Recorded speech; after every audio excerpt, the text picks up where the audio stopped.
हमारे भारत के संतों ने प्रेम के विषय में अपने अपने मंतव्य दिए हैं। भारत के संत कहते हैं, प्रेम हृदय की वस्तु है, परम गुह्य अनमोल।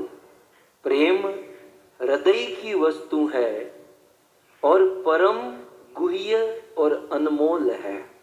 प्रश्न होगा ना भाई, जब हम भोजन करते हैं तो हमें टेस्ट आता है, स्वाद आता है, वो किसकी वस्तु है? वो जीवा की वस्तु है। अच्छा गाना सुनने पर जो आनंद आता है वो कहाँ का सब्जेक्ट, वो विषय किसका है? वो कान का विषय है ना? तो कान का विषय है सुनना, जीवा का विषय है टेस्ट लेना, हमारी ये त्वचा का विषय है स्पर्श करना, हमारे चरण का विषय है चलना, हाथों का विषय है काम करना। तो मन में प्रश्न होगा ना कि ये प्रेम करना ये किसका विषय है? ये प्रेम करता, ये हाथ प्रेम करता है, पाँव प्रेम करता है, हमारे पूरी बॉडी में, हमारे पूरे तत्व में ये प्रेम कहाँ से, ये किसका सब्जेक्ट है? तो हमारे आचार्यों ने कहा, प्रेम हृदय की वस्तु है, परम गुह्य अनमोल। कथनी में आवे नहीं, सके न को तोल। ये प्रेम हृदय का विषय है और परम गुह्य है। ये प्रेम बहुत अनमोल है। ये कथनी में, ये वाणी में, ये शब्दों में कभी आ नहीं सकता। हम लोग केवल प्रयास कर सकते हैं।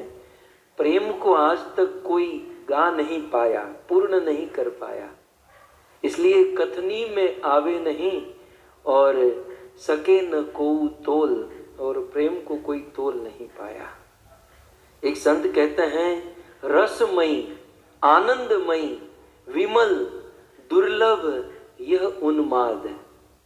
प्रेम जो है रसमयी आनंदमयी विमल दुर्लभ उन्माद, और अकथनीय पे अति मधुर गूंगे को सो स्वाद। बहुत सुंदर बात कही कि ये प्रेम जो है ना बड़ा रसमयी है, आनंदमयी है, बहुत इसमें प्रसन्नता है, खुशहाली है। लेकिन यह रस, ये आनंद, यह प्रेम का जो टेस्ट है, ये केवल ले सकते हैं, इसका एहसास कर सकते हैं, इसको बयान नहीं कर सकते। वे दृष्टांत देते हैं हमारे आचार्यगण, जैसे किसी व्यक्ति को रसगुल्ला बहुत पसंद है, गुलाब जामुन बहुत पसंद है, और उनकी फेवरेट डिश, फेवरेट भोजन की आइटम, और बनाने वाला भी जो शेफ है, जो कुक है, वो भी बहुत बड़ा हो और बहुत सुंदर टेस्टी उनको मन चाहा भोजन करा दिया जाए और वह तृप्त भी हो जाए। लेकिन उसे कोई पूछे कि तुमको कैसा लग रहा है, और वह गूंगा हो, तो गूंगा आदमी कितना भी प्रसन्न है, कितना भी खुश है, जैसे वो बयान नहीं कर सकता, ठीक उसी प्रकार प्रेम का बयान नहीं हो सकता। इसलिए आचार्यों ने बहुत बहुत प्रेम के विषय में लिखा और लिखकर यही कहा कि ये मात्र हमारा तुच्छ प्रयास है, हम इसे पूर्ण नहीं कर सकते। तीन लोक की संपदा इंद्र भवन को राज। तीनों लोकों की संपत्ति एक बाजू, और इंद्र भवन स्वर्ग। आजकल कुछ लोग स्वर्ग में जाने का प्रयास करते हैं।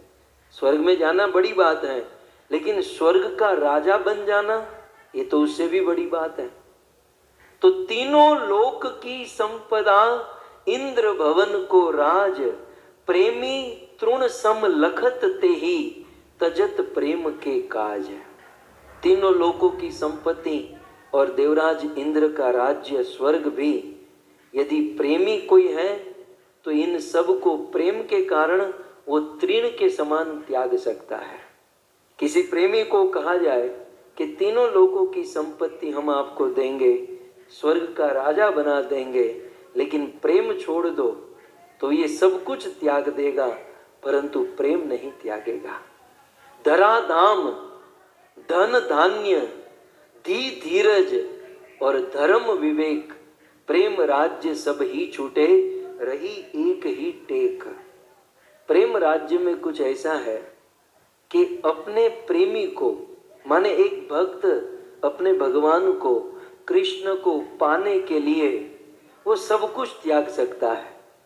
इतिहास में देखा गया है, कुछ लोग ने धरा धाम को त्यागा, कुछ लोग ने धन धान्य को त्यागा, कुछ लोगों ने धी बुद्धि धीरज को त्यागा, तो कुछ लोगों ने धर्म और विवेक को त्यागा, लेकिन अपने प्रेमी को नहीं त्यागा।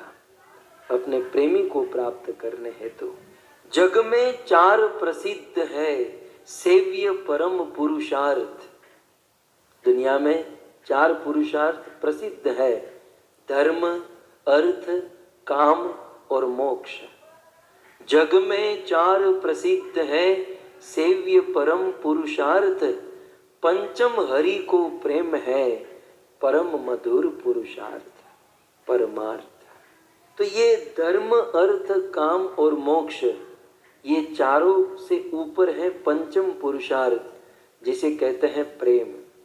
और ये चारों पुरुषार्थों से अत्यंत मधुर और अत्यंत सुंदर है प्रेम। कई बार हमें लगता है कि कर्तव्य निभाना ये बहुत अच्छा है, धन कमाना अच्छा है, कामनाओं को पूर्ण करना बहुत अच्छा है, या मोक्ष या मुक्ति को प्राप्त करना अच्छा है। लेकिन संतों ने कहा धर्म, अर्थ, काम और मोक्ष से भी उत्तम है, सुंदर है और मधुर है परम प्रेम पुरुषार्थ प्रेम। इसलिए हमें प्रेम करना चाहिए। लेकिन किससे प्रेम करना चाहिए? कौन है हमारा वास्तविक प्रेमी? कौन है हमारा वास्तविक सुहृद? कौन है हमारा वास्तविक संबंधी? ये जानना अत्यंत आवश्यक है। एक बात याद रखिए, प्रेम का प्रथम स्टेप क्या है? बच्चे लोग तो बेचारे कुछ जानते नहीं, इसलिए प्रेम में फंसते हैं, जीवन बर्बाद करते हैं। लेकिन आपको सिद्धांत कहूं, प्रेम का प्रथम पहलू है ज्ञान। यदि ज्ञान नहीं तो प्रेम नहीं। सो पहले ज्ञान होना चाहिए। प्रेम का प्रथम स्टेज है ज्ञान। और क्या ज्ञान? बोले हमारा वास्तविक प्रेमी कौन है, हमारा वास्तविक संबंधी कौन, हमारा वास्तविक सुहृद कौन, हमारा सच्चा स्नेही कौन।